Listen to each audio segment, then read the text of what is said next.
Hola, buenos días. Vamos a dar comienzo a la clase número 15.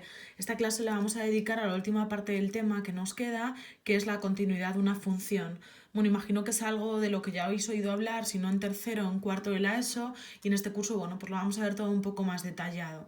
Lo primero que vamos a ver es cuál es la idea intuitiva de continuidad de una función, ¿vale? Si os dibujo estas tres funciones, la función f, g y h, ¿vale? F, que es esta función de aquí, g, que tiene estos dos trozos, y h también, que tiene estos dos trozos, y os preguntase qué función es continua, qué función no lo es, bueno, pues imagino que todos tenéis la idea intuitiva de que una función es continua si la podemos dibujar de un solo trazo, es decir, si levantar el lápiz del papel. Eso hace que la función f, como veis, sea continua, que la función g no lo sea, porque una vez que llego aquí necesitamos levantar el lápiz del papel para dibujar el segundo trozo, así que g no es continua, que es lo mismo que decir que la función g es discontinua, y lo mismo ocurre con la función h. Este tramo lo puedo dibujar sin levantar el lápiz del papel, pero necesito levantar el lápiz del papel para dibujar el segundo. Así que la función f es continua, las funciones g y h no lo son, es decir, que son discontinuas. Entonces, como os decía, la idea intuitiva es que una función es continua si la podemos dibujar sin levantar el lápiz del papel. Vale, eso es como siempre, igual que hacíamos en los límites, si vemos la representación gráfica de la función. Pero vamos a ver cómo estudiamos la continuidad de una función a partir de su expresión analítica, de su fórmula. Entonces, en la clase de hoy nos vamos a centrar en cómo estudiar la continuidad de una función elemental que tiene un solo trozo, y en la clase siguiente veremos cómo estudiar la continuidad de una función que está definida a trozos, que ya es un poco más complejo. Entonces, ¿cómo estudiamos la continuidad? A partir de la expresión analítica. Decir que las funciones dadas por expresiones analíticas elementales, es decir, todas las que conocemos hasta ahora, pues polinomios, cocientes de polinomios, ¿cuál más vimos? La exponencial, el logaritmo, las funciones raíces, son todas funciones continuas en los puntos en los que están definidas. Así que vais a ver que a la hora de estudiar la continuidad de este tipo de funciones es lo mismo que pensar en cuál es su dominio, porque los puntos en los que está definida una función es lo que llamamos dominio, ¿vale? Por eso os he puesto aquí a modo de resumen que tenemos una función elemental, una función que tiene solamente un trozo. Estudiar la continuidad es lo mismo que prácticamente que estudiar su dominio. Vamos a verlo en diferentes ejemplos para que lo veáis. Imaginad que nos dicen que estudiemos la continuidad de la función f de x igual a x cubo menos 3x más 5. Entonces esta función es continua en todo R, ya que está definida en todo R. El dominio de esta función es R porque el dominio de un polinomio era todo R, así que llegamos a la conclusión de que esta función es continua en R.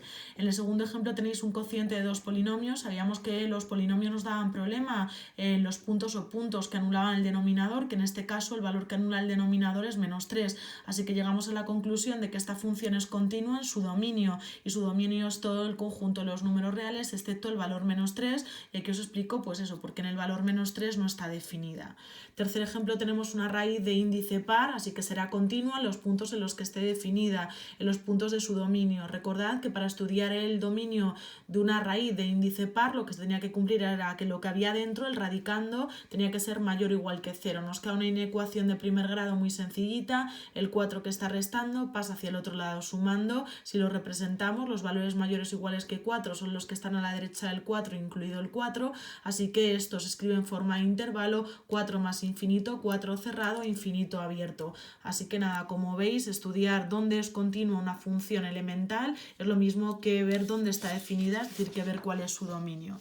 Y bueno, el cuarto ejemplo que os he preparado es una función logarítmica, f de x igual al logaritmo en base 2 de 2x menos 1, será continua en todos los puntos de su dominio, en todos los puntos en los que esté definida. Recuerdo que un logaritmo, lo que hay dentro de un logaritmo siempre tenía que ser estrictamente positivo. Resolvemos esta inecuación de segundo grado, de primer grado, perdonad, el 1 que está restando pasa hacia el otro lado sumando, el 2 que está multiplicando pasa dividiendo. Como el número que pasa dividiendo es positivo, no tenemos que darle la vuelta a la desigualdad, así que vemos que son los valores mayores que un medio. Si lo representamos tenemos el valor un medio, los valores mayores están hacia la derecha y el un medio sin incluir, así que llegamos a que esta función es continua en el intervalo un medio más infinito, los dos abierto. Así que nada, para saber estudiar bien la continuidad de una función con un solo trozo, una función elemental, tenéis que manejar bien los dominios que ya vimos en el tema anterior.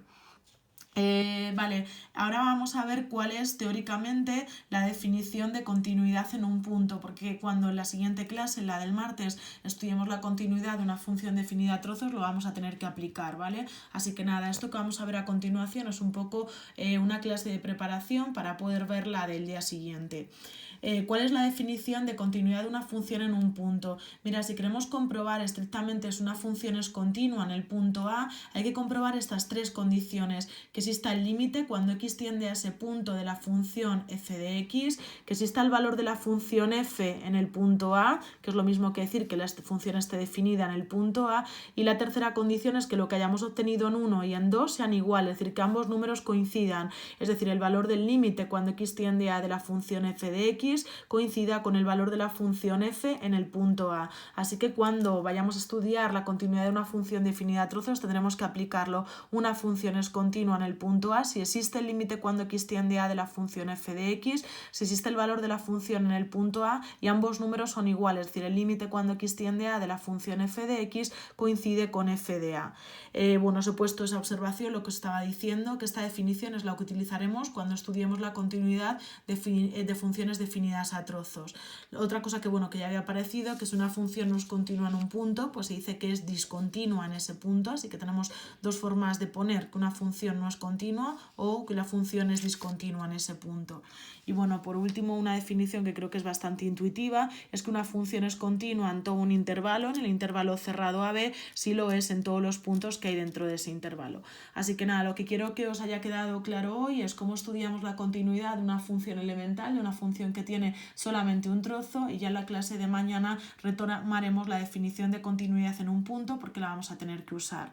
Y bueno, como tarea para entregar el martes antes de las 2, tendréis que hacer la tarea número 16, que es estudiar la continuidad de esas 6 funciones que tenéis ahí. Recuerdo, continuidad sería como equivalente a estudiar el dominio de la función, así que tenéis oportunidad de volver a repasar los dominios de las funciones.